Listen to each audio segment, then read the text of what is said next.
Mr. Vice President, thank you so much for helping draw attention to the imperative of getting kids back to school. And your leadership and the President's leadership on this is so important, and I'm so grateful to have your focus on this. And I know I join the education leaders here from Apex Academy in saying thank you. Thank you for thinking about the kids and their futures, and a special thanks to Bob Bloody for your visionary leadership and for really providing opportunities for kids who need it most. It's just a pleasure to be able to visit one of your schools here and to see students back in the classroom again. It's thrilling to know that all 8 of your campuses are open again, and I think if I have my numbers right, about 3,500 students between the 8 campuses, all back in school learning. It's really great to hear about your year-round model too, and to know that in spite of the distance and the shutdown situation in the spring, now you're back in July with kids that have missed that opportunity in the spring, but are now back together and picking up right where they left off. And that's really a very commendable thing, and frankly what a lot of other schools should be thinking about. We know that the summer slide is certainly a reality, and you are addressing that in a very, very upfront and creative way. But the Vice President and I are here today because we believe every student in North Carolina and across America must get back to school. So it's not a matter of if schools reopen, it's a matter of how they do so safely. And how schools reopen is best left to local leaders because they know their students, their teachers, and the health situations in their specific areas. There's not a national superintendent, nor should there be. Therefore, there's not a national plan for reopening. Education is perhaps the most local issue there is. And Thales is a great example more schools could emulate. You didn't wait for guidance from a Department of Education. You didn't ask for permission. Your families wanted kids back in school. You wanted kids back in school. Teachers wanted to be back in school. And so you figured out ways to do it and to do it safely. And I know if the situation requires it for families that really need it or request it, you offer a robust and fully functional remote and distance learning plan for students who are in unique situations.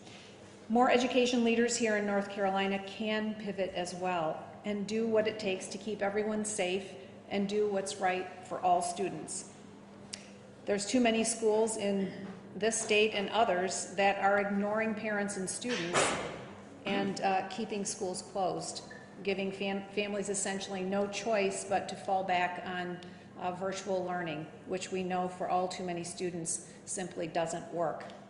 Ultimately, all of education needs to rise and meet the needs of each and every student. And students and their families shouldn't have to conform to a one-size-fits-all approach. And parents and kids can't be held captive to others' fears or agendas. Students and their parents deserve choices to go somewhere else if their school is falling short or if it doesn't work for them. And the tax dollars meant to support their child's education should go with them. Education needs to rise and meet the need of each and every student. Can't be said enough. Students and their families, again, should not have to conform to a one-size-fits-all approach.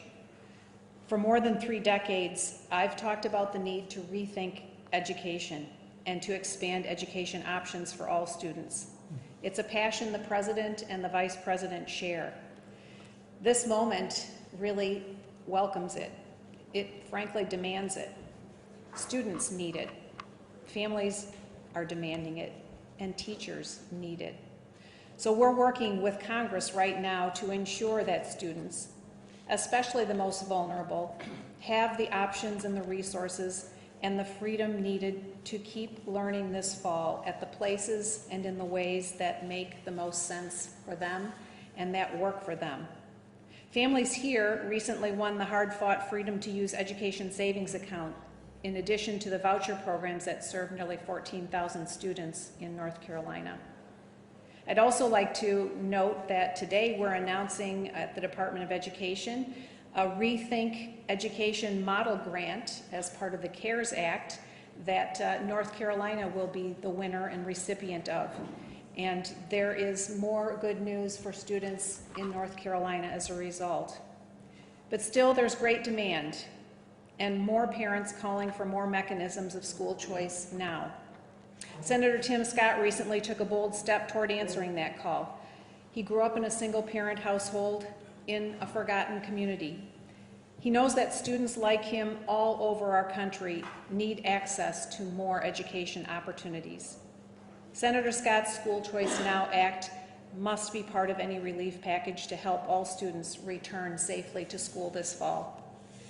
Education funding should ultimately be about the students and go with the students, no matter the school setting. And certainly if a student's assigned school refuses to reopen this fall and forces families to learn remotely with no other option, families should have the option to take the funding set aside for their child's education to find an alternative that will educate their child full-time. Congress should seize this real and important opportunity to expand and offer all education options at all schools to all students across America. There are silver linings to this virus and its result and its implications. We just need to look for them. And in the case of students, look for doing what's right to meet the needs of each and every student across the country. Again, thanks to Bob Luddy for your leadership here in North Carolina and in other states, and for giving us an example of what can be.